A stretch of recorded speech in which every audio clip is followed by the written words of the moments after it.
நமோ நாராஜ நமது ஹரிமோ நமோ நாராஜ நமது.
என் தாய்க்கும் தாய் தமிழுக்கும் முதல் வழக்கத்தை தெரிவித்துக் கொண்டு அன்பு பண்பு உரியமைந்து கல்வி கடலை கடைந்து ஒழுங்குபடுத்துவதை நாட்டிற்கே நல் விரும்பகளிக்கும் கவி வாணர்களுக்கும் தேச தொண்டே சிறந்த தொண்டன பணியாற்றக்கூடிய தேச தலைவர்களுக்கும் உள்ளத்தின் உணர்ச்சிகளை தெல்ல தெளிவாக எடுத்து நடிக்க காத்துக்கூடிய உயிரோவிய நடிகர்களுக்கும் காலையில் கார் சென்று மாலையில் வீடு திரும்பும் கலைஞர் உள்ளவர்களுக்கும் கடமை கண்ணியம் கட்டுப்பாடு என்று பொன்மொழிக்கேற்ப சிறந்த முறையிலே காவல் பணியாற்றிய காவல்துறை ஆய்வாளர் ஐயவர்களுக்கும் நாமெல்லாம் இங்கே சந்தோஷமாக வாழ்வதற்காக நம் நாட்டின் எல்லையை நமக்காக ராணுவத்தில் பணிபுரியும் ராணுவ வீரர்களுக்கு வீர வணக்கத்தினை தெரிவித்துக் கொண்டு எனது கலைப்பணியை துவங்குகிறேன். நன்றி வணக்கம்.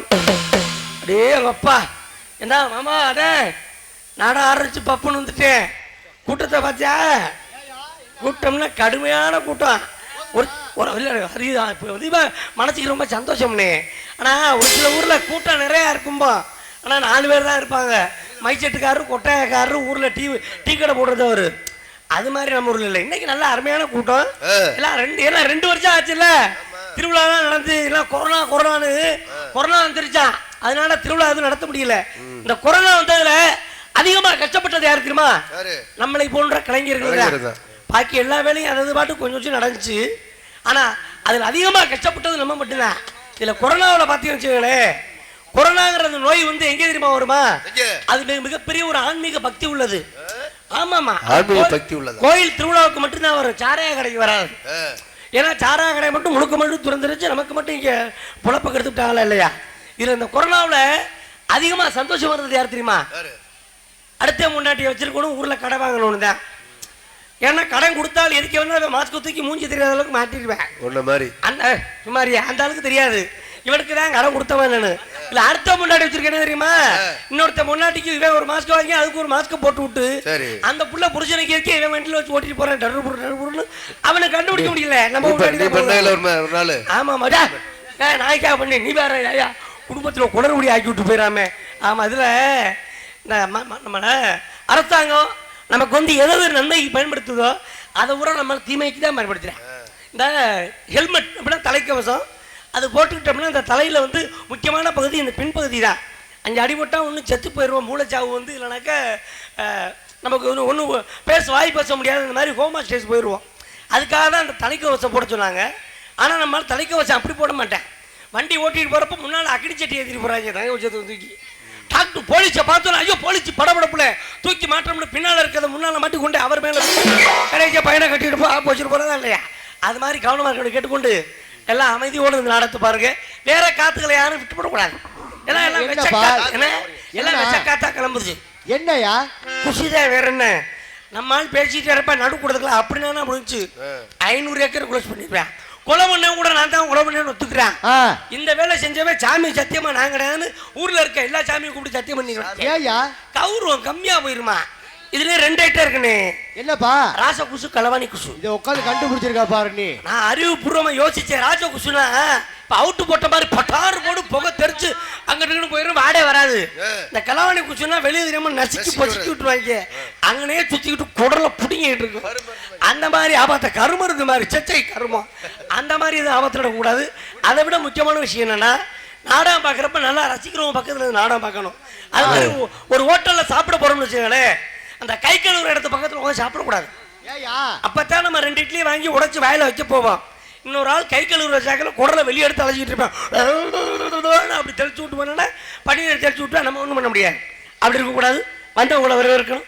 வந்தவங்களை வரவேற்றுட்டு வந்தவங்களை பார்ப்போம்.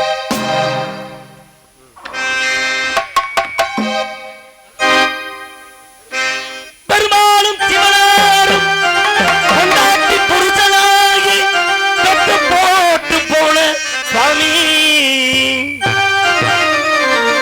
இல்லை என்று பேதளித்த பங்களத்து மன்னன் மகனாக வந்துவிட்ட சுவாமி பேதமில்லாதவனே அவரின் தோழனே எங்கள் சுவாமியே சரணம் ஐயப்பா.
நமக்கெல்லாம் அருள் வாழ்த்து கொடுக்கக்கூடிய ஸ்ரீ அழகேஸ்வரி அம்மன் கோவில் 5ஆம் ஆண்டு வருடாபிஷேக விழாவை முன்னிட்டு இன்றைய தினத்தில் இவரும் இடையிலே உங்கள் முன்னிலையிலே நடக்கக்கூடிய நாடகம் மில்லி திருமணம் என்னும் நாடகம்.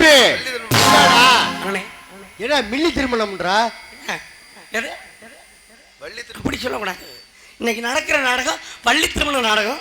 இந்த வள்ளி திருமண நாடகத்தை எப்படி இருக்கு பார்த்தோம்னா திருமணம் ஆகாதாளுக்கு திருமணம் ஆகும், டைவர்ஸ் ஆகும், திருமணம் ஆனவங்களுக்கு குழந்தை ஊட்டி பிறக்கும். அதனால நாடகத்தை பாருங்க. எனக்கு உண்மையிலேயே ரொம்ப சந்தோஷம். இன்னைக்கு ஆண்கள் கூட்டம் தான் எப்பவுமே நாடகம் பார்க்க எங்கேயோ எந்த ஊராக இருந்தாலும் நிறைய பேர் வருவாங்க. ஆனா பெண்கள் அதிகமா வர்றதில்ல நாடகம் பாக்குறதுக்கு. ஆனா அப்படி இருக்க காலத்துல ஆத்தாமார்கள் உங்க நாடகம் பாக்குறாங்க. இவங்களாம் பாக்குற சரித்திர புராண நாடகம். சரி, என் வீட்டுல பாக்குறலாம் சரித்திர நாடகம். அது என்னப்பா தரித்திரிய நாடகம்? சாயங்காலம் 6 மணிக்கு டிவியில போட்டுருவாங்க. குலதெய்வம், தெய்வ வீடு, சுடுகாடு, மண்டை ஓடு, மாமியார் தலையில கல்லை போட்டு கொள்ளு, மாமனாருக்கு சோத்துல விஷத்தை வை, இதெல்லாம் பார்த்தா குடும்பம் உருப்பிடுமா? இந்த சீரியல்னால எங்க அப்பா தான் கொண்டு ஆஸ்பத்திரியில் போட்டுருக்காங்க. ஏப்பா? அது எப்போ சீரியல் பாக்குறப்ப முறுக்கு சாப்பிட்டு நாடகம் பார்க்கும். சரி, இன்னைக்குன்னு பார்த்து முறுக்கு பாக்கெட் இல்ல, பேராண்டி ஒரு பாக்கெட் முறுக்கு வாங்கி கொடுறான்னுச்சு. சரி, நானும் முறுக்கு வாங்கி கொடுத்து விட்டு நமக்கு பக்கத்துல தானே ஊரு பொண்ணை விடுதி தானே, நான் என்ன திருவரங்குளத்துல இருக்க பூவரச குடி தானே ரொம்ப பக்கம் அப்படின்ட்டு பைய கிளம்பு குளிக்க போயிட்டேன். குளிச்சுட்டு வந்து பாக்குறேன் கிளவி வாயெல்லாம் நுர தள்ளி கக்கி கிடக்குது. என்னடா சொல்றா? என்னடா இது முறுக்குல ஏதோ கலந்துட்டாங்க போல, வீட்டுல உள்ள முறை நம்மள போட்டு கொல்ல போறாங்க, நாடகத்துக்கு போறமேன்ட்டு போய் பாக்குறேன் முறுக்கு பாக்கெட் அப்படியே இருக்கு. சரி, அப்புறம் கிளவி எதெல்லாம் சாப்பிட்டுருப்பான்னு பார்த்தா இந்த லூசு முண்டை நாடகம் பாக்குற ஆர்வத்துல முறுக்க விட்டுட்டு பக்கத்துல இருந்த கொசுவத்தியை விழுக்குன்னு முழுங்கிருக்கா. அப்புறம் கொசுவத்தியை முன்னா நுறது இல்லாம என்ன ஒண்ணு இந்த கிளவி இருக்குதுல எல்லாம் லூசித்தனமா தான் பண்றது. இந்த போன வருஷம் எலெக்ஷன் நடந்துச்சுல்ல, எலெக்ஷன்ல ஓட்டு போட போறப்ப கொரோனா வரக்கூடாதுன்னு எல்லாருக்கும் இந்த சானி டவுசர் கையில ஊத்துனாங்க. சானி டவுசர் அப்புறம் சானிடைசரா நமக்கு சானி டவுசர் நினைச்சிட்டு இருந்தேன். எல்லாருக்கும் கையில ஊத்துனாங்க. ஊத்தி அதை கையில அப்படி தேய்ச்சிட்டு போய் ஓட்டு போட்டோமா. நான் ஓட்டு போட போறப்ப அடுத்த வரிசையில பொம்பளை 2 கிளவி நிக்குது. அது 2க்கு இந்த சானிடைசர் ஊத்துனோடனே இந்த கிளவி என்ன முடிவு பண்ணிடுச்சு, ஓ தீர்த்தத்தை சாப்பிட்டுட்டு தான் நம்ம போய் ஓட்டு போடணுமோன்ட்டு எடுத்துட்டு ஒரே நக்கினது கொண்டே சுற்றில் கையை வைக்க நோடுற தள்ள கொண்டு போய் ஆஸ்பத்திரியில் போடு. ஏன் தேவையாது இந்த கிளவியை வீட்டுக்கு ஒரு கிளவி நாட்டை கிடக்கிறோம் வாயை வச்சு விட்டு சும்மா கிடக்கிறது கிடையாது. அந்த மாதிரி பல குடும்பத்தை கெடுத்துருங்க. இதில் நான் பெண்களை பற்றி சொல்லணேன். நம்ம என்னதான் காசு சம்பாரிச்சுண்டு கொடுத்தாலும் நமக்கு சாப்பாடு வர்றது யார் தெரியுமா? யாருப்பா? விளம்பர கம்பெனிக்காரன் தான். விளம்பரமா? ஆமாம். இந்நிகழ்ச்சி வழங்குவோருங்கிறத பொண்டாட்டி ஒரு தோசையோ இட்லியோ வழங்கும். அப்புறம் சட்டிக்கு நாய் பிய்ய பார்க்கணும் பார்த்துக்கிட்டு தட்டை முறைக்க வேண்டியதுதான். அன்றைக்கெல்லாம் என் பொண்டாட்டி சாப்பாடு நைட்டு 8 மணி இருக்கும். சாப்பாடு குறின்னு இருங்க விளம்பரம் போட்டேன். விளம்பரம் போட்டோம் தோசையை சுட்டு கூட வச்சா இல்லையா, எனக்கு தெரிச்சிட்டேன். நான் இப்படி ஒரு தோசையை நான் பார்த்ததில்ல. கண்ணு கருன்னு இருந்துச்சு. கேப்ப தோசை. அது கேப்ப தோசை இல்ல. என்ன நினைச்சுன்னு அடுப்பு கட்டுக்குள்ள போய் பார்த்தேன். நான் ஒண்ணு பண்ணேன், அவரோட தூக்கிட்டாங்க.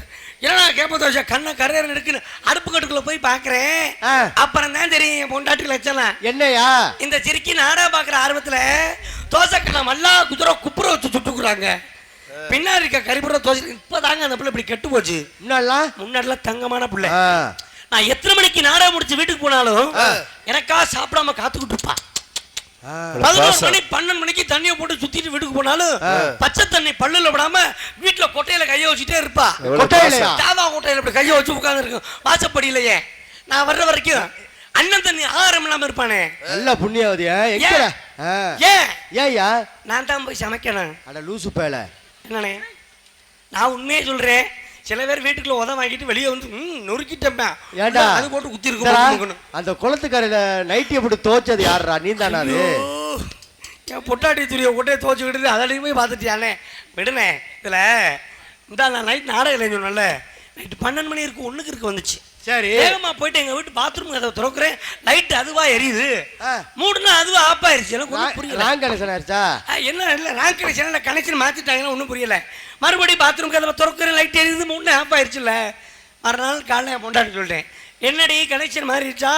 என்ன பாத்ரூம் கதவை திறந்தா லைட் எரியுது 3 ஆஃப் ஆகுறேன். அதுக்கு அந்த பிள்ளை ஏடா லூச்சு முண்டை நீ பிரிச்சா திறந்து நீ தான் ஒன்று கடிச்சு வச்சியான்னா? ஐயா என்னது போட்ட போதையில பிரிச்சா திறந்து மூத்திர பிரிச்சு வச்சிருக்கேன்னா? ஏன் கேட்குறேன்? என் கல்யாணத்தான் தானே. கல்யாணம் அப்படின்னா மகிழ்ச்சியா இருப்போம். கல்யாணத்துல நமக்கு ஒரு தோசை விலகுது. என்னப்பா அப்படி தோசை விலகுது? தாலி கட்டணும் கண்ணையோட சந்தோஷம் போயிடும். தாலி கட்ட போறப்ப ஐயர் சொல்வார், ஓ மங்கல்யம் தந்து நானே மாப்பிள்ளை அழைச்சுன்னாங்க நல்ல நேரம் முடிய போகுது. யார் ஐயருக்கா? மாப்பிள்ளைக்காரன் கண்ணையோடு முடிஞ்சு சனியை உச்சத்தில் ஏறி உட்காந்துரும். இதில் கல்யாணம் முடிச்சு பொண்டாட்டியை வண்டியில் கூட்டி போறப்ப புருஷன் இப்படி இடுப்பை கோர்த்து பிடிக்கிறோம். இது பாசத்தில் பிடிக்குதுன்னு அவன் நினைப்பேன். அது அதுக்கு பிடிக்காது. விழுந்தாலும் வக்கால இவங்களையும் சேர்த்துக்கிட்டு தான் விழுகணும். நிம்மதியா விட்டு தொலைக்கூடாது. எவ்வளவு அனுபவிக்கிற காணா. உண்மையிலே கல்யாணம் பண்ணல எங்க அப்பா போய் சண்டை போட்டு எனக்கு என்ன வயசு 25 வயசு ஆச்சு இன்னும் எனக்கு பொண்ணு வாக்கலன்னு. இப்ப ஏன்டா கல்யாணம் பண்ணணும்னு கவலைப்படுறேன்.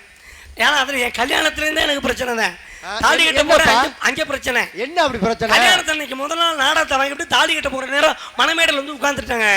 ராத்திரி பூரா தூக்கம் முடிச்சிருந்தா தூக்க கிடக்கும். ஐயர் ஓம குண்டத்துல குச்சி போட்டு கொளுத்தி புகையை கிளப்பிட்டாரு. தூக்க கழகத்துல இருக்கிறப்ப கட்டி மேல தாலியை கட்டினால இல்லையா?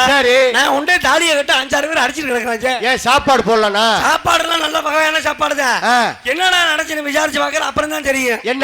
என்னதான் இவ்வளவு பிரச்சனை? என்னடா கெட்டி மேல ஒண்ணு தூக்க கலக்கத்துல தாலியை கொண்டு போய் என் சின்ன மாமியா குடிச்சிருந்துக்கு அது இடத்துல கட்டிவிட்டேன். என்னடா அது? அப்புறம் சின்ன மாமியா இடத்துல கட்டினா நம்மள தூக்கி போட்டு குத்தாம என்ன பண்ணுவாங்க? அந்த மாதிரிலாம் பிரச்சனை இல்லாம அப்புறம் ராத்திரிக்கு முதல்ல இருக்க என்ன பண்ண முடியும்? என் மாமியால கூட்டி போய் புத்திமதியை சொல்லி வீட்டுக்கு போங்க, மகளை அனுப்புங்கன்னு. நீங்க யாரும் பயப்படுற அளவுக்கு ஒண்ணும் நடக்கல. இந்நாடகத்திலே நடிக்க வந்திருக்கூடிய நடிகர் நடிகர்கள் பக்கம் இலக்காரர்கள் நல்ல முறையிலே உங்களுக்கு அறிமுகமானதை அறிமுகப்படுத்த கடமை.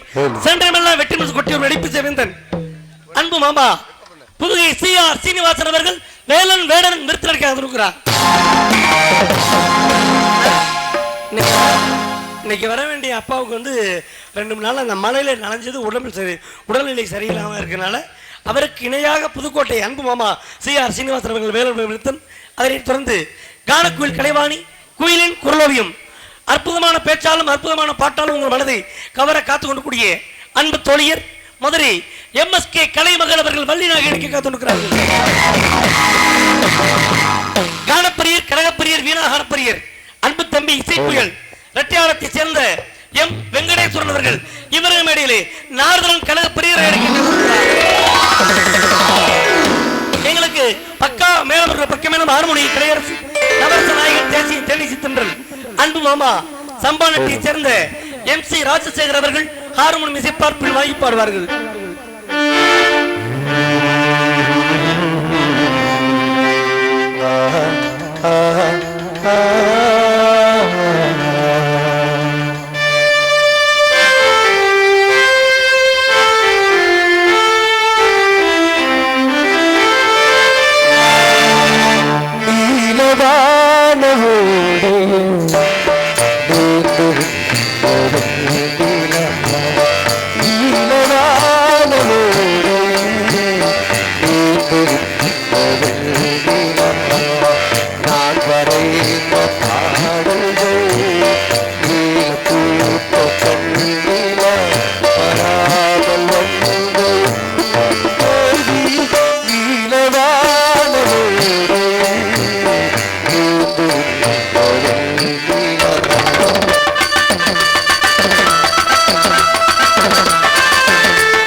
கோடையடி குமரல் மின்னடை வணக்கம்.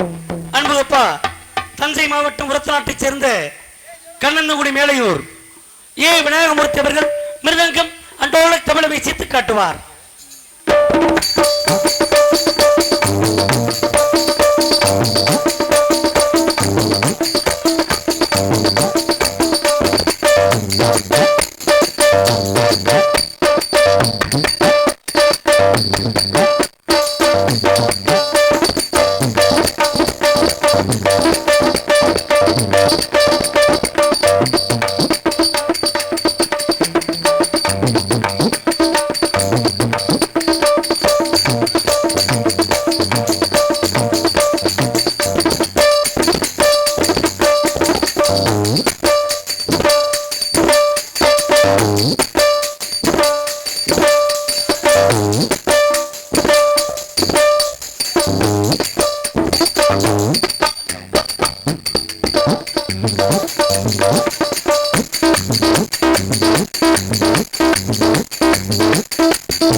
அன்பு சகோதரர் ஏகே அருள் ஆளுநரை இசைத்து காட்டுவார்.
இருங்கண்ணே. ஏன் உங்களுக்கு இப்போ நல்லா அவங்க பேர் சொன்னால் அவங்க பொழப்ப பார்க்குறாங்கல்ல, டயத்துக்கு நாங்கள் அனுப்பிடுவோம். இடையூறு பண்ணிகிட்டு இருக்காதீங்க. நல்லா போய் நாளத்துக்கு எடுத்துகிட்டு போயிடாம. அதற்கிணையாக எங்களுக்கு தாயும் தந்தைமாருடைய தாளத்தை செய்யக்கூடிய அன்பு சகோதரர் தியாகராஜன் அண்ணன் அவர்கள் தாளத்தை செய்து காட்டுவார்.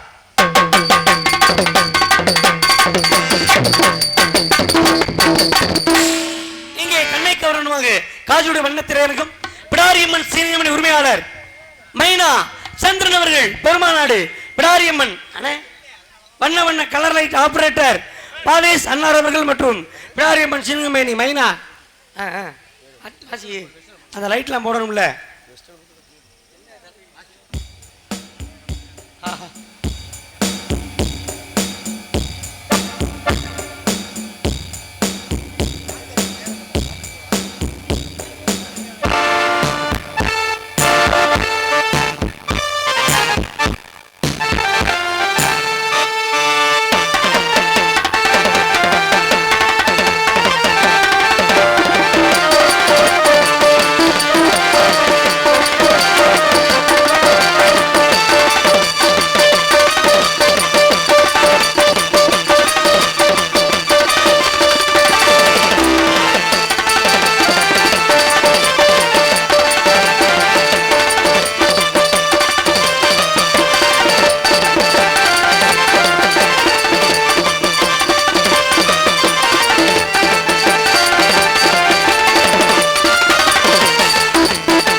மிக சிறப்பான முறையிலே நாங்கள் எங்கு சென்றாலும் மரக்குலையர்கள் தெல்ல தெளிவாக ஒளி ஒளி அமைப்பகம் KR சீனி சவுண்ட் சர்வீஸ் மலையூர்.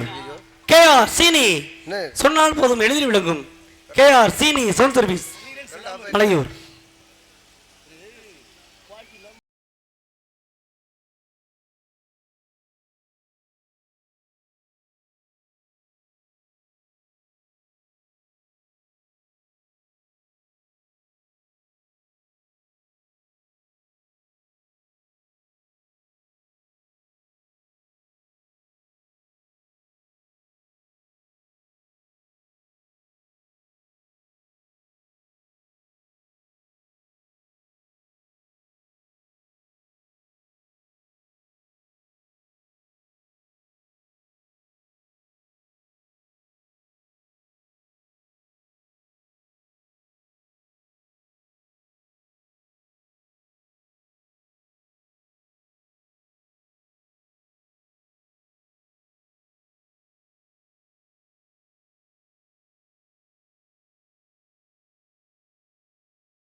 பணிபுரியும் அத்தனை அன்பு உள்ளங்களுக்கும் நன்றி நன்றிகள வணக்கத்தினை தெரிவித்துக் கொண்டு எங்களுக்கு சாப்பாடு மிக சிறப்பான முறையிலே ஏற்பாடு செய்திருந்த அன்பு சகோதரர்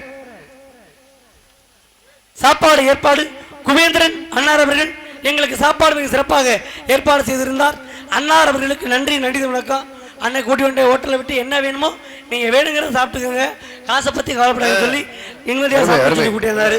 அன்னார் அவர்களுக்கு நன்றி, குபேந்திரன் அன்னார் அவர்களுக்கு நன்றி நன்றிகள் வணக்கத்தினை தெரிவித்துக் கொண்டு, ஏன்னா சாப்பாடு பிரச்சனை இல்லை, எந்த பிரச்சனையும் இல்லாமல் நம்ம போன சாப்பிட்டு வந்துட்டோம். ஒரு சில ஊரில் வந்து சாப்பாடு வீட்டில் போடுவாங்க, அன்போடு பரிமாறுறதுக்கு தாய்மார்கள் வந்து பரிமாறினா நான் சாப்பிடுவேன். ஆம்பளால் பரிமாறினா தண்ணி போட மாதிரி தான் சாப்பிடுவேன். தண்ணி போட்டிருந்தாலும் நான் இறங்க மாட்டேன். ஐயோ கொலையை அறுத்துக்கூடாங்க, போட்ட போதையில் அது வாட்டுக்கு என்ன பண்ணுறதுன்னு தெரியாமல் நம்ம கொலையை அறுத்துக்கூடாது. ஏன்னா கொஞ்ச நாள் முன்னாடி நாடகத்துக்கு போயிருந்தோம். நாடக நடிகர் உள்ள வண்டி உள்ளே போனோடனே நடிகர்லாம் வந்துட்டாங்க அப்படின்னு சொல்லி அன்பா வந்து வரவேற்றாங்க. அதுதான் நல்ல விஷயம். அதை விட்டு நாடகார வண்டி உள்ளே போனோடனே நாடகார வக்கால வழியாக வந்துட்டாங்க. என்ன வீட்டில் என்ன பொண்ணு எடுத்தோமா பொண்ணு கொடுத்தோமா, இதில் சாப்பிட கூப்பிடுவாங்க, இறக்கி வாங்கடா உங்களுக்கு இங்கே வடச்சு கோட்டி இருக்கு, என்னடா கதை பேசிட்டு இருக்கேன் இல்லையா, இவர் என்னமோ பண்ண போறாரு அப்படின்ட்டு நான் வண்டி சீட்டு கீழே ஒளிஞ்சுக்கிட்டேன். இவர் ஒவ்வொருத்தர எண்ணி இறக்கியிருக்காரு. எங்கடா இதில் ஒரு ஆளை காண 10 பேர் வரணும் எங்கள் நாடகக்காரன் அப்படின்ட்டு வண்டிகளை எட்டி பார்க்க நான் படுத்துருக்கிறத பார்த்து பிடிச்சிட்டு வந்துட்டார்.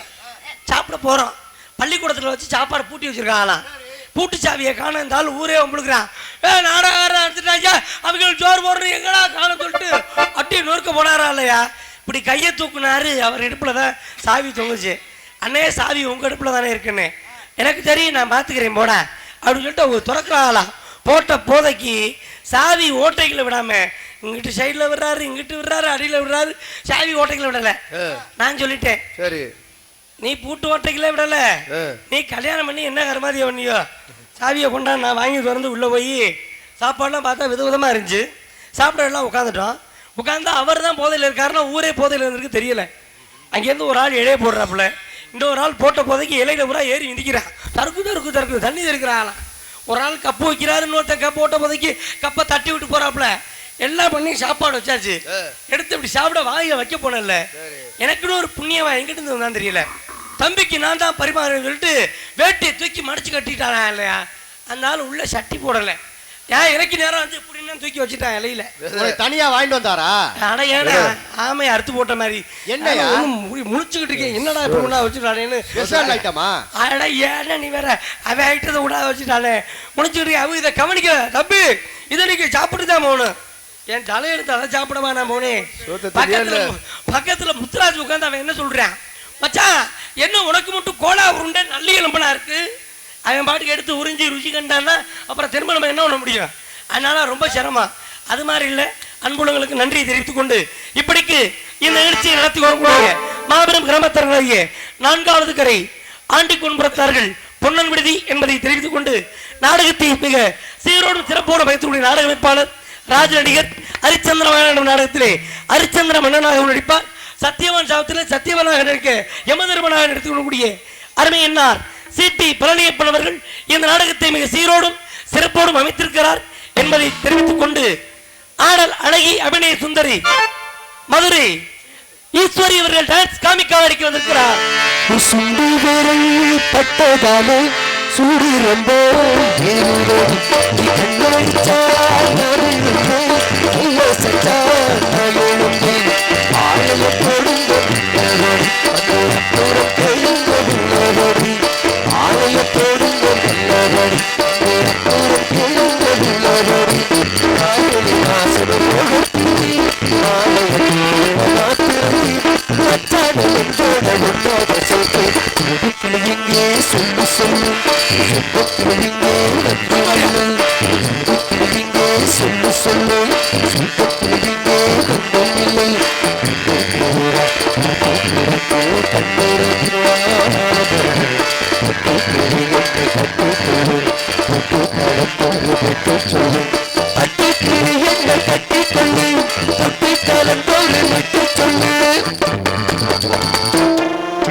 மாமா அருமையான பாட்டு பொம்பளை பிள்ளை பாண்டிய.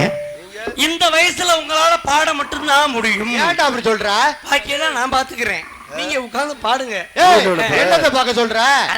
நீ என்னடா அனுப்புற? என்னடா ஆட்டம் போடுவேன். ஆமா உங்கள் வீட்டு பிள்ளை சின்ன நடிகர் புதுக்கோட்டை. என்னண்ணே என்ன பஞ்சு மிட்டாய் வியாபாரமா பேர் சொல்லிட்டு இருக்கேனே. உங்கள் வீட்டு பிள்ளை சின்ன நடிகர் பேரை சொல்ல விடுங்கண்ணே. உங்கள் வீட்டு பிள்ளை சின்ன இவ்வளவு நேரம்லாம் ஆர்வம் இல்லை. என் பேரை சொல்றப்பதான் கிடு கிடு கிடு கிடுன்னு போட்டு அடிக்கிறிய. ஆமா புதுக்கோட்டை தமிழ் எரியா என் பேரை சொல்லிட்டாரையா முதல்ல அண்ணே. நான் ஊர்ல பப்புன்னு அடிக்க வந்தேன், உடுக்கி அடிக்க வரல. நீ என்ன டூ டூ டூ டூ டூன்னு அடிக்கிற? ஏய் தம்பி நீ என்ன சொல்ல வர? என் பேரை சொல்லிக்கிறேனே. என்ன சொல்லலையா? எங்க சொல்ல விட்டியா? இல்ல போலையா? போட்டுக்கிட்டு உங்கள் வீட்டு பிள்ளை சின்ன நடிகர் புதுக்கோட்டை பூவரசகுடியை சேர்ந்த என்னடா தமிழ் வந்தனாகினால் உங்கள் முன்னால் பவனா அடிச்சுட்டு இருக்கேன். விடிய நன்றிப்பா. நீ கை தட்டினீங்கன்னா பொம்பளை பிள்ளை எப்படா அனுப்புவேன்னு அர்த்தம். அதனால எனக்கு தெரியும். ஆமா இங்கே நான் பப்பு நான் தான் தமிழ் வந்து போயிட்டு பொம்பளை பிள்ளை அனுப்புறேன். அதுக்கு முன்னால ஒரு முக்கியமான விஷயம், ஒரு முக்கியமான விஷயத்த சொல்லணும்னே. மனிதனுக்கு அதிர்ஷ்டம் என்பது ஒரு முறை தான் வரும். அந்த மாதிரி எனக்கு அதிர்ஷ்டம் லாட்டரி சீட்டில் 50 லட்ச ரூபா காசு விழுந்துருச்சு. இந்த காசை வச்சு சும்மா இருக்கக்கூடாது அப்படின்ட்டு ஊர் ஒதுக்குப்புறமா ஒரு 3 ஏக்கர் கொல்லை வாங்கிட்டேன். கொல்லை வாங்கணும் விவசாயம் பண்ணணும் அப்படின்ட்டு தண்ணியில் போர் போடுவோம்னு சொல்லி நீரோட்டமாக ஒரு சாமியாரை கூட்டியாந்தேன். அவர் குச்சி அருவாலாம் வச்சு இப்படி ஆட்டி பார்த்துருது, தம்பி இங்கே போர் போடுங்க உங்களுக்கு 17 அடியில் தண்ணி வரும்னாரு. அந்த ஆள் மண்டையை நான் பிடிச்சிட்டேன். ஏயா பக்கத்து இடத்துக்காரன் போர் போறேன் 500 ரூபாய் தனிச்சு என்ன நடக்குது தெரியல, இன்னொருத்தர் போர் போறாரு புகையா வருது, எனக்கு மட்டும் எப்படி 17 அடியில் தண்ணி வரும்னே, நீ போர் போடுப்பா வல்லனைய ஒத்தக்காத அத்துக்கிறேங்கிறாரு. ஏன்னா அப்படி சொல்றாருன்ட்டு நான் அவரை உட்கார வச்சுட்டு போர் மிஷினை வர சொல்லி போர் போட்டா அவர் சொன்ன மாதிரியே 17 அடியில தண்ணி வந்துருச்சு. சந்தோஷம். அங்கிட்டு காய்ச்சல் லாட்டரி சீட்லாம் போலச்சோ, இங்க 17 அடி தண்ணி வந்துச்சா இல்லையா? பின்னால பாக்குற ஒரு லாரி போலீஸ் என்னைய கொண்டே வச்சு உரிக்கிறதுக்கு. அது எப்படி 17 அடியில தண்ணி வந்துச்சுன்னா, கீழே காவேரி நீர் போய் பைப்பு போயிட்டு இருக்குது, அந்த பைப்பு பொத்துக்கிட்டு தண்ணி வெளியே வர. ஏண்டா ஊருக்கு போற தண்ணியை ஓ வயலுக்கு திருப்பியா சொல்லி கொண்டே வச்சு குத்த மாட்டாங்களா? அதனால இங்கிலீஷ் படிச்சாதான் இந்த உலகத்துல வாழலாம் அப்படிங்கிற நான் புரிஞ்சுக்கிட்டேன். ஏன்னா தமிழுக்கு இனிமேல் நம்ம தமிழ்நாட்டில் தமிழுக்கு மரியாதை இல்லாமல் போச்சு, இங்கிலீஷ் படிக்கணும் அப்படின்ட்டு ஒருத்தர் கேட்டேன். அவர் சொன்னார், தம்பி ரொம்ப ஈஸி, 25,000 காசு கொடு, 3 வார்த்தை தான் இங்கிலீஷ் படிக்க வச்சுருந்தாரு. நானும் 25,000 காசை கொடுத்துட்டு இங்கிலீஷ்க்கு சொல்லி கொடுங்க அப்படின்னேன். அந்த சொன்னார், எஸ் நோ ஆல்ரைட், 3 வார்த்தை, எஸ் நோ ஆல்ரைட், இங்கிலீஷ் முடிஞ்சிருச்சு போடா அப்படின்னாரு. இங்கிலீஷ் படித்த மண்டகத்தில் ஊரில் யாரையும் மதிக்கிறது இல்லை. தண்ணியை போட்டு எங்கள் ஊர் புளிய மரத்தடியில் படுத்துக்கிறாங்க. நான் படுத்துருக்கல, எனக்கு பக்கத்தில் என்ன பண்ணியிருக்காங்க, ஒரு பிள்ளையை கற்பழிச்சு கொண்டு வந்து சுருக்கடிச்சு ஏற்றிட்டாங்க மரத்தில். இது போலீஸுக்கு தகவல் தெரிஞ்சு அங்கேருந்து வர, நான் பக்கத்தில் படுத்து தூங்க, எனக்கு என்ன நடக்குதுன்னு தெரியாது. இவர் வந்து போலீஸ்காரையா பார்த்தியா, கொலையும் பண்ணிட்டு இவ்வளோ பகுமானமாக படுத்திருக்கான் அப்படின்ட்டு குச்சி வச்சு என்னை தட்ட முழிச்சு பார்த்தோன்னா, ஆகா போலீஸ் அதிகாரிலாம் வந்திருக்காங்க வணக்கம் அப்படின்ட்டு கையை தூக்கிட்டு இவங்கள்ட்ட நம்ம இங்கிலீஷில் தான் பேசணும் அப்படி முடிவு பண்ணிட்டேன். நான் தான் படிச்சிருக்கேனே, எஸ் நோ ஆல்ரைட் 3 வார்த்தை தெரியும்ல. அவர் கேட்டாருண்ட, டேய் இந்த கொலையை நீ தான் மண்ணியாடுறான் இல்லையா? எஸ் அப்படின்னேன். இதில் வேற யாரும் கூப்பிட்டுலையே, நோ நோ நோன்ட்டேனா இல்லையா? வண்டியில் ஏறானார் ஆல்ரைட்னு உள்ள விட்டு லெஃப்ட் ரைட் வாங்கியிருக்காங்க. அப்புறம் தான் தெரியும் இந்த கொலையை நான் பண்ணேன்னு ஒத்துக்கிட்டேன் போல. ஆமாம், அன்போனார் சாமி ரமேஷ் அண்ணார் அவர்கள் மிகப்பெரிய நாடக ரசிகர். நான் எங்கே போனாலும் நாடகத்துக்கு வந்து என்னை பார்க்க வருவார், அன்பு பங்காளி. ஆமாம், என்னை பார்க்க வரணும்னு சொன்னார். ஆனால் வாங்க வேலைக்கு வாங்க. ஆமாம், அதனால் ஏன்னா என்னோட பங்காளி இங்கே நிறையா பேர் இருக்காங்க, நிறையா சகோதரர்கள்லாம் இருக்காங்க. வாங்க. எனது நண்பர் பவுனாக நடிக்க வந்திருக்கும் தமிழ்வேந்தன் அவர்களுக்கு எனது சகோதர முறையில் பொன்னாடை பொருத்தப்படுகிறது. நன்றி நன்றி. எனக்கு பொன்னாடை அணிவித்து கௌரவப்படுத்திய அன்பு சகோதரருக்கும் மற்றும் சாமி ரமேஷ் அண்ணார் அவர்கள், சாமி ரமேஷ் அண்ணார் அவர்களுக்கும் நன்றி. நன்றிகளது வணக்கத்தினை தெரிவித்துக் கொண்டு எங்கள் நாடகங்களை எல்லாம் உலகம் முழுவதும் பரப்பிக் கொண்டிருக்கக்கூடிய அன்பு தம்பி இரட்டையாளம் வெங்கடேஷ் அவர்களின் இசைப்புயல் வாட்ஸ்அப் யூடியூப் அன்பு சார்பா தம்பி அவர்களுக்கு நன்றி. நன்றிகளது வணக்கத்தை தெரிவித்துக் கொண்டு அதை வீடியோ கவரேஜ் செய்யக்கூடிய அன்பு மைத்தினர் கார்த்திக் அவர்களுக்கும் நன்றி வணக்கத்தை தெரிவித்துக் கொண்டு பொம்பளை அனுப்பிடுவோம். நன்றி வணக்கம். நமது கிராமத்தின் பாசத்திற்கும் அன்பு சகோதரர்களுக்கும் மீண்டும் மீண்டும் எனது நன்றியை தெரிவித்துக் கொண்டு விடைபெறுகிறேன். நன்றி வணக்கம். மச்சமாய் பூர்வமாய் நரசிங்க வடிவமாய் வாமன ரூபமாய் வந்த சுவாமி அணிந்திடும் நாடாரும் மோகினியார் நாடிய பிள்ளை பெற்ற எங்கள் அனந்தீனம் நான் வணங்கும் திருப்பதி வெங்கடாசலபதி சுவாமி மாயவதார கோவிந்தா மாயவதார